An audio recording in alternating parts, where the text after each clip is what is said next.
menjual properti tanpa agent. Ini juga subtopik dengan judul yang provokatif. Ya, saya ini pemegang franchise agent properti selama 28 tahun. Kenapa saya ngajarin penjual menjual tanpa agent properti? Ya, nah, yuk kita melihat dari sisi yang betul-betul jernih.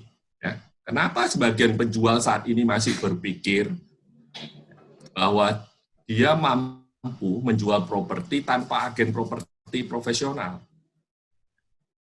Setelah 28 tahun saya berkecimpung di dalam bisnis agen properti, memang harus diakui, untuk ukuran kota Surabaya saja, waktu itu saya adalah satu-satunya kantor agen properti dan yang pertama. Tapi saat ini anggota Arebi, itu kantor agen properti yang di Surabaya, jumlahnya sudah hampir 150 kantor. Jadi Anda bisa bayangkan dalam 28 tahun ini perkembangan bisnis agen properti begitu luar biasa. Di Surabaya aja saya sudah memberi training 15.000 orang untuk bergabung dengan ERA. Jadi Anda bisa bayangkan, ya, begitu banyak yang sudah paham bisnis ini. Jadi sebetulnya memang penjual-penjual yang ingin menjual rumahnya sendiri, propertinya sendiri, itu memang sudah sangat berkurang. Ya. Sebagian besar sudah paham bahwa ada agen properti yang mampu melakukan untuk dia. Dan dia tidak mampu melakukan dengan level kualitas pemasaran yang lebih baik dari agen tersebut. Nah, tapi sebagian masih ada yang berpikir dia mampu lakukan sendiri. Ya, yuk kita lihat ini yang dilakukan oleh agen properti dan yang penjual bisa lakukan sendiri. Misalnya, agen properti kalau mau masarin sebuah properti, sebelum ketemu penjual, apa yang dilakukan? Survei harga pasar. Mampu nggak penjual melakukannya sendiri? Ya. Walaupun harus diakui, sebagian agen properti tidak lakukan survei. Tidak survei pasar, tidak kumpulin data yang searea dan sejenis dengan properti yang dia ingin dapatkan listingnya. Ya tentu dia akan konyol di hadapan penjual nanti. Karena dia kelihatan nggak siap. Kalau penjualnya ketemu lebih dari satu agent, dia akan tahu mana agent yang siap dengan data, mana agent yang bicara berdasarkan data, mana agent yang mengolah informasi yang didukung oleh data, mana agent yang bullshit, yang omong kosong, yang isinya cerita dusta. Oke, tentang pasar. Ya, karena di dalam pasar ada harga, di dalam pasar ada supply and demand, di dalam pasar ada tren. Apa itu tren? Tren artinya properti terjual lebih cepat atau lebih lambat dari biasanya. Atau properti bisa terjual berapa lama. Karena seringkali agent harus siap dengan jawaban untuk pertanyaan kedua dari penjual.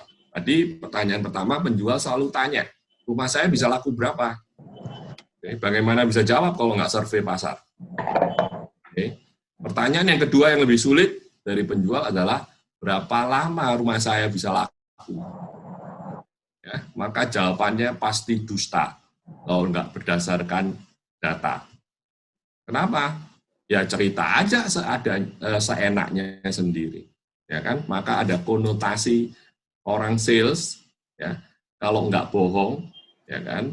Ya lebih cepat mati karena lebih cepat dipanggil masuk surga karena tanpa dosa, ya kan? Daripada kelamaan nanti dosanya tambah banyak, gitu kan? Ya, image bohong untuk yang melekat pada orang sales itu susah dihapus. Oke. Nah, karena itu broker properti profesional harusnya bekerja berdasarkan fakta dan data yang ada dalam pasar. Oke. Yang kedua, spanduk, iklan koran, internet.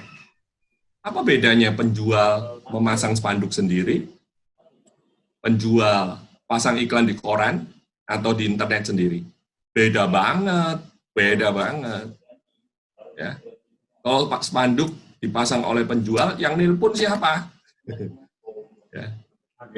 Kalau agent nggak percaya, pasang tuh spanduk di depan rumahmu. Nanti kamu akan ditelepon oleh sesamamu. Maksudnya, ya sesama agent lah, ya kan? Nah, dari sana kamu bisa tahu karakter dari agent-agent yang nelpon kamu itu seperti apa. Itu mencerminkan apa yang kamu lakukan bahkan mungkin, ya kan? Mau gaya profesional sampai gaya amatir sampai gaya tradisional ada semua yang nelpon. Agent coba kalau sendiri. anggur crimson ada nggak ya? Yang mana? Itu ada yang bocor tuh suaranya. Ya, makasih. Perlu di mute ya. Ya, ini operator udah mute. Silakan Pak Yafet, maaf. Yes. Ya, jadi sekali lagi penjual, ya kalau ingin jual tanpa broker, ya, Anda pasti tahu kalau Anda sudah pasang spanduk. Ya, kalau Anda pasang spanduk, coba tuh spanduk Anda itu Anda tulisin, ya. Buat aja brand seenak sendiri deh, ya kan? Brand baru, ya, pasti beda. Kalau Anda pasang spanduk karena Anda penjual dan terus Anda pasang spanduk pura-pura Anda punya kantor brand, agen properti, beda hasilnya. Agen properti akan nggak telepon, sedikit yang telepon. Ya. Ini praktek-praktek yang akan membuat Anda terbuka pikiran Anda tentang perannya agen properti. Oke. Iklan koran juga sama, iklan internet juga sama, ya kan? Yang baca internet 90% juga agen properti. Dulu zamannya koran masih jaya, waktu awal-awal saya buka kantor agen properti, waduh, dahsyat itu koran. Ya, saya melakukan riset kecil-kecilan, ya, pura-pura jual rumah sendiri, ya kan? Apalagi saya cantumkan harganya lumayan sesuai pasar. Waduh, broker yang telepon dari 100 telepon ada 90 yang broker. Ya. Celakanya, yang 10, 9 diantaranya juga nggak broker tapi pura-pura jadi pembeli. Ya kan? Setelah dia datang ke rumah, dia ngaku sebagai broker. Itu namanya saya sedang melakukan investigasi. Ya kan? Nah, ini saya ceritain karena saya sudah lakukan sendiri. Nah, kalau broker pengen punya pengalaman, lakukan sendiri, korbankan duit iklan. Ya kan? Ya, yang ketiga, menghadapi telepon dan WA. Bagaimana penjual menghadapi telepon WA dari agent? Ya kan? Jual rumah mewah, Anda dihubungi oleh agent pakai WA. Bayangin. Ya kan? Jengkel nggak? Ya jengkel sekali. Ya makanya jangan pasang nomor WA. Pasang nomor telepon yang nggak ada WA-nya aja. Ya. Dihubungi telepon? Yes, pasti dihubungi. Ya kan? Berapa persen dari yang menelpon adalah broker? Saya kasih informasi 90%. Ya. Jadi Anda cuma punya potensi dihubungi calon pembeli 10%. Dan lebih celaka lagi, ternyata dari 10% itu separuhnya adalah broker yang pura-pura jadi pembeli. Oke, Anda boleh tes itu.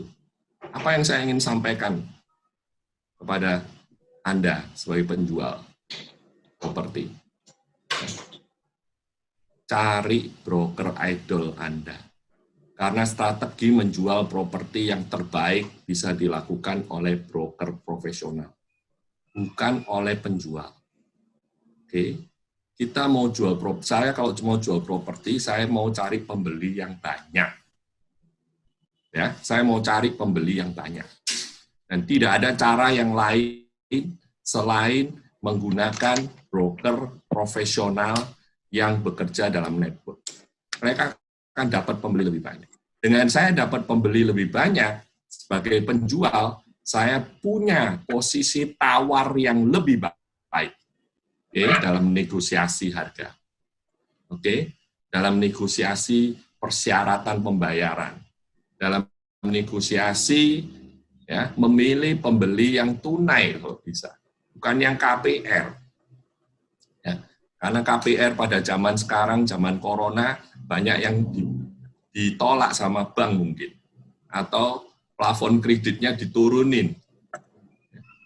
Atau dia, pembelimu adalah investor yang, belajar ilmu, membeli properti, investasi properti tanpa uang, tanpa modal. Ya, jadi satu saat saya akan bahas itu. Seru nih ya Pak menarik ya. sekali ya. Menghadapi pembeli yang investor kalau Anda jualan rumah sendiri. Oke. Kalau broker sudah bisa memilah-milah pembelinya investor atau end user. Karena apa? Karena setiap broker ketemu pembeli, dia akan menginterogasi dalam tanda kutip. Oke, itu kalau broker profesional. Ya, karena pembeli itu ada pembeli yang have to buy, yang harus beli, itu end user. Pembeli yang want to buy, itu bisa end user, bisa juga investor. Tapi ada level pembeli yang tidak diinginkan oleh penjual, yaitu pembeli yang would like to buy, yang baru pikir-pikir yang beli, baru pikir-pikir mau beli, yaitu cari yang murah, yang harganya miring, temboknya miring nggak apa-apa, ya kan? Kaflingnya miring juga nggak apa-apa, gitu kan? Itu tidak disukai oleh penjual, kecuali penjualnya juga kepepet, BU. Oke? Siapa yang tahu penjualnya BU atau kepepet? Ya agent. Jadi peran agent sangat penting. Oke? Yuk, keenam. Agent yang membawa pembeli. Itu agentnya pembeli. Buyer agent. Di dalam bisnis kita sebagai broker properti, kita mengenal ada listing agent yang seringkali berperan juga sebagai buyer agent. Oke. Kalau di Indonesia berlaku seperti itu. Kalau di Amerika, saya kalau mau beli properti di depan rumah yang ada yard sign, di Amerika yard sign, kalau di Indonesia spanduk gitu ya. Ada spanduk dari listing agent, saya tidak akan menghubungi listing agent. Saya sebagai pembeli, saya akan nunjuk agent yang saya percaya. Karena saya tahu agent saya akan membela kepentingan saya. Kalau agentnya pembeli, agentnya penjual akan membela kepentingan penjual. Contoh, Indonesia negara tropis, banyak rayapnya. Saya nggak tahu di Medan banyak rayap nggak Pak Edi? Ya, ada juga Pak, daerah tertentu yang banyak rayap. Iya. Kalau pembeli ketemu agennya penjual, listing agent, kalau ada rayap, agentnya ngomong nggak, wah rumah ini banyak rayapnya, tapi barusan direnovasi, dicat semua supaya nggak kelihatan bekas rayapnya. Begitu? Kurang ajar itu agent ya. Ya, penjualnya pasti marah. Ya, tapi kalau saya pembeli, saya akan tunjuk agent pembeli. Ya, agent yang menguasai daerah tersebut. Ya, agent yang baru transaksi di daerah tersebut dan rumah banyak rayapnya di daerah tersebut, dia tahu banget. Oke. Dan bahkan dia tahu bahwa rumah yang sedang dijual ini, ya kan, barusan 2 bulan yang lalu bongkar plafon untuk ganti gara-gara rayap. Kalau dia agent saya sebagai pembeli, maka dia akan membela kepentingan saya dalam negosiasi. Ya kan? Dia akan ngomong sama saya begini, Pak Yafet, ya, daerah sini banyak rayap Pak Yafet. Dan setahu saya rumah ini 2 bulan yang lalu baru bongkar, ya kan? Karena plafonnya dimakan rayap. Sebaiknya kita tunjuk, ya toh, kontraktor rayap untuk cek di atas, apakah sudah disemprot beneran, anti rayap. Oke? Kalau saya agentnya pembeli, saya akan membela pembeli saya. Tapi kalau saya agentnya penjual, saya terpaksa tutup mulut, tutup telinga walaupun ditanyain. Di sini ada rayap nggak? Gitu. Wah, saya nggak tahu juga ya. Berarti membohongi ya Pak ya?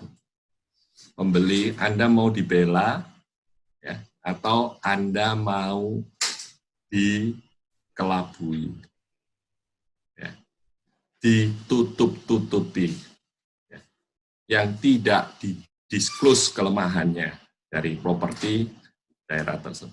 Banjir misalnya, saya nggak tahu di Medan banjir nggak. Surabaya banyak daerah banjir. Dan Disclose ada beberapa daerah. Nah, disclose nggak agentnya tentang banjir? Banyak Pasti hal. ada ya Pak. Iya. Yang terakhir, negosiasi penjual versus pembeli. Mau belain yang mana? Ya kan? Kalau nggak ada agentnya, pembeli selalu menekan penjual. Oke? Kenapa? Karena pembeli bisa memilih banyak lokasi, banyak properti. Penjual hanya jualan satu properti. Jadi posisi tawar penjual lebih lemah daripada pembeli. Oke? Kalau penjualnya jual mahal, Pak, pembeli pakai walk away principle. Wah, harga segitu mahal banget, nggak niat jual ya, tinggal pergi. Penjual sakit hati nggak? Ya kan? Iya. Tapi pembeli yang serius punya banyak pilihan. Apalagi kalau dia berhubungan dengan agent. Penjual dalam posisi tawar yang lemah kalau tanpa agent. Oke, jadi saran saya pada penjual bukan menjual rumah sendiri, tapi memilih agent profesional